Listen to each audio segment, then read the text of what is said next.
অধিকারপত্র, মুক্তিযোদ্ধাদের অজানা গল্প।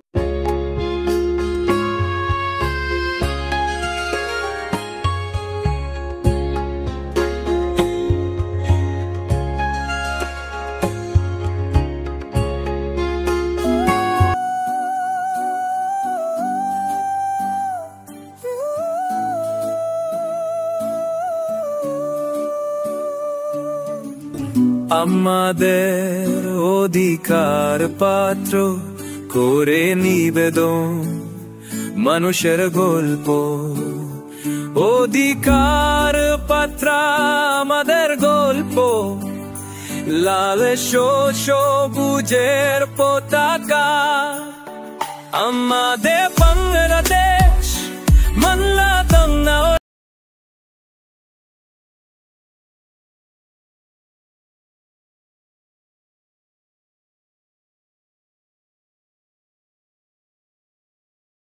কালীন সময় একটা এই যে সবচেয়ে মজার একটা স্মৃতি থাকলে বলেন দেখি, যে কোনো এই ধরনের কোনো হাসি মানে মজার কোনো ঘটনা এই কষ্টের মধ্যেও ছিল কিনা? কষ্ট আমরা রান্না বান্না কিভাবে হইতো? রান্না কি আমরা যখন রাস্তা দিয়া ক্ষেতের ভিতর দিয়ে হাইটে যাই, কাঁচা মরিচ আর বেগুন একসঙ্গে চাবাইয়ে খুদের জালে খাইছি, তখন খুব ভালো লাগছে।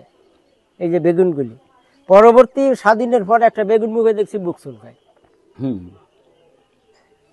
এটা হলো মানে সময়ের প্রয়োজনে এটা।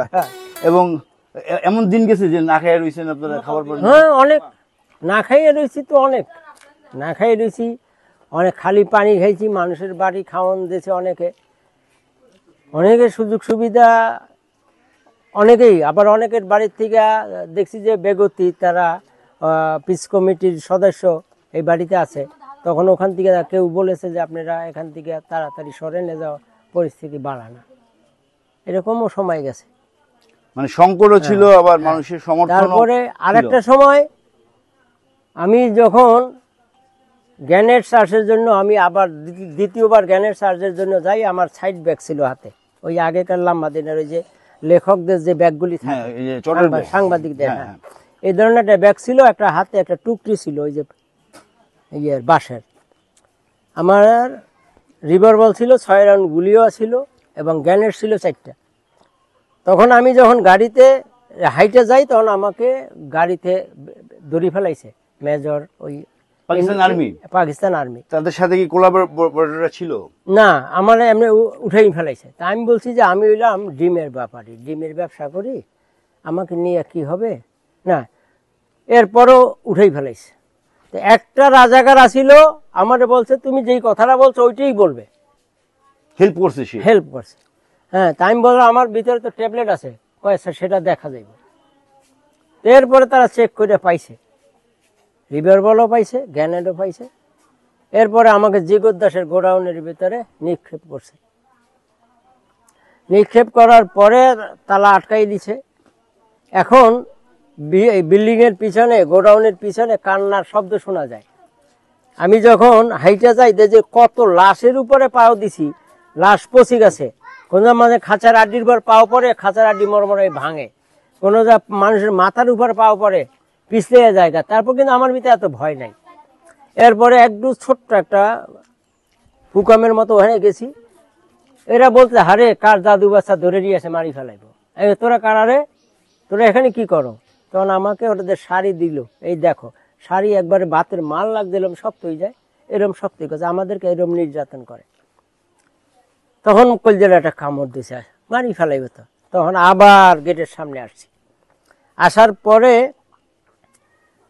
একটা লোক আছিল গেটে, খুব সম্ভব এটা পাকিস্তানি আর্মি। ও বলছে যে লড়কা দাঁড়াও, তুমি বাঁচতে চাও না মরতে চাও? আল্লাহর ভালা মারি ফেলাবে আর বাঁচতে গে।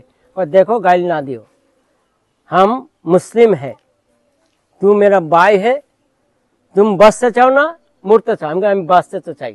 কয় তালা পাকারো। তা আমি রডের ভিতর থেকে তালা এরকম ধরছি, ও রাইফেলের বার দিয়ে একটা বাড়ি দিয়েছে, 2টা তালা খুলে গেছে। কয় জান বাঁচাকে লিগে ছোড়ো। তো ওই লোকটার জন্য আইজও মায়া হয় যে ওর জন্য আল্লাহ ওর উপরে খুব রহম করছে দেখে আমাকে। এরপরে ওখান থেকে বের হয়ে গেলাম গা। এরপরে দেখি যে সামনে থেকে আর্মির গাড়ি আসতেছে, তো মেইন হলের ভিতরে পড়ে গেলাম, ঢাকনা উঠাইয়া পড়ে হাঁটতেছি, পুরা ওর ভিতরে যে কত ব্লেড আছে আল্লাহ জানে। গাড়ি যাওয়ার পরে আবার উঠে এরপরে একটা পুষ্করণী দিয়ে ধুইছি, সমস্ত শরীর কেটে গেছে। পার্শ্ববর্তীতে একটা বাড়িতে ঢোকার পরে তারা আমাকে অনেক সাহায্য করছে, কাপড় চোপড় দিয়ে পেঁচাই বাইন্ধে দিয়েছে এবং খানা দিছে। এরকম অনেক ইতিহাস আছে। আপনার সাথে এই যে যুদ্ধ করতে গিয়ে এই যে না ফেরার দেশে কতজনকে আপনি? বহুত বহুত লোক মারা গেছে, বহুত লোক মারা গেছে। এবং যখন দেশে যে আপনি যুদ্ধ শেষ হইলো, আপনি ফিরলেন, তখন কি সাথে অস্ত্র ছিল? ছিল। এবং তখন অনুভূতিটা কেমন ছিল আপনার? তখন অনুভূতি বলতে স্বাধীন দেশ, স্বাধীন দেশ, অস্ত্রের হাতে, আরো নিজের ভিতরে আরো একটা সুন্দর একটা অ্যাটিটিউড, একটা আনন্দ। এই তারপরে তো অস্ত্র জমা দেওয়া হলো। জমা দেওয়ার পরে সরকার কি আপনাদের এই যে মুক্তিযোদ্ধাদের চিকিৎসা, স্বাস্থ্য বা অন্য বিষয়গুলা টেক কেয়ার করছে কিনা এই যে বিগত সরকার সমূহ? না, আমার আসলে অনেক দুঃখ। আবার এই কি বলবো, আমার ওই মুক্তি বার্তায় কোনো নাম আসেনি। কেন আসে নাই, কেন কিসের জন্য আমি জানি না। এরপরে আমি অনেকবার মন্ত্রণালয়ে গেছিলাম, তারা আমার কাছে অনেক সময় 2 লাখ টাকা চাইছে, 1 লক্ষ টাকা চাইছে। তা আমার ওই টাকা দেওয়ার মতন অ্যাবিলিটি ছিল না। এই পরে আর আচ্ছা ঠিক আছে, আমি দেশ স্বাধীনের জন্য যুদ্ধ করতে গেছি, দেশ স্বাধীন হয়েছে। আমি হয়তো কিছু পাই নাই, কিন্তু আমার দেশের মানুষ পাইছে, আমার দেশ পাইছে, এটাই আমার আনন্দ।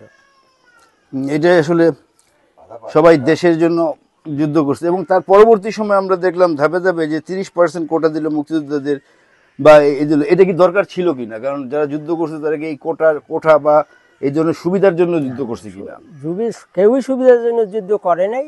তবে এটা মুক্তিযোদ্ধাদেরকে, যাদের নাম আছে মুক্তিবার্তায়, যাদের নাম আছে বা যাদের আছে, তাদের একটা অনুভূতি দেখাইছে যে না, আপনারা যুদ্ধ করেছেন, এই দেশকে স্বাধীন করেছেন, আপনাদেরকে একটা সহযোগিতা। এই আপনি তো মহান মুক্তিযোদ্ধা, এই একটা বিষয় শোনা যায় প্রায় যে এই মুক্তিযোদ্ধার তালিকায় অনেক ভুয়া লোকজন অন্তর্ভুক্ত হয়েছে, যারা আসলে যুদ্ধে যায় নাই বা যারা রাজাকারের পক্ষে ছিল।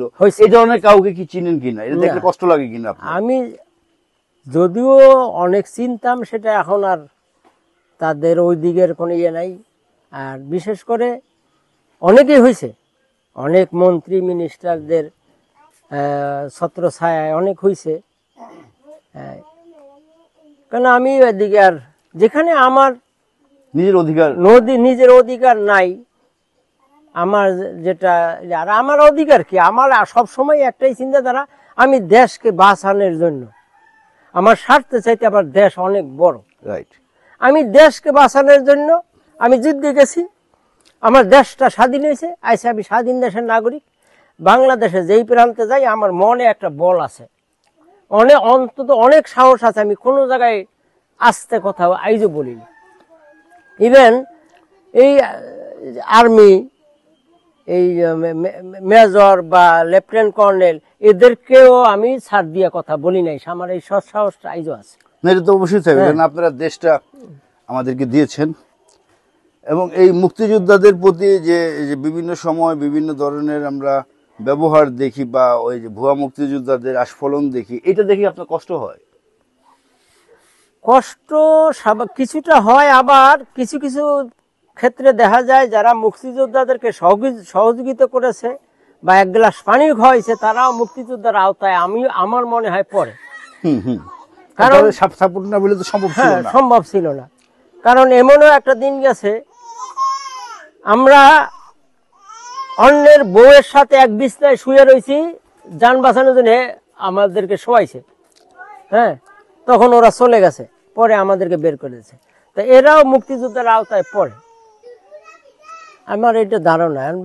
আমাদের মুক্তিযুদ্ধের সংজ্ঞা রিডিফাইন করা বা গ্রেটার আঙ্গিকে এটাকে পুনরায় মানে সংজ্ঞায়িত করার প্রয়োজন আছে, এদেরকে স্বীকৃতি দেওয়া দরকার।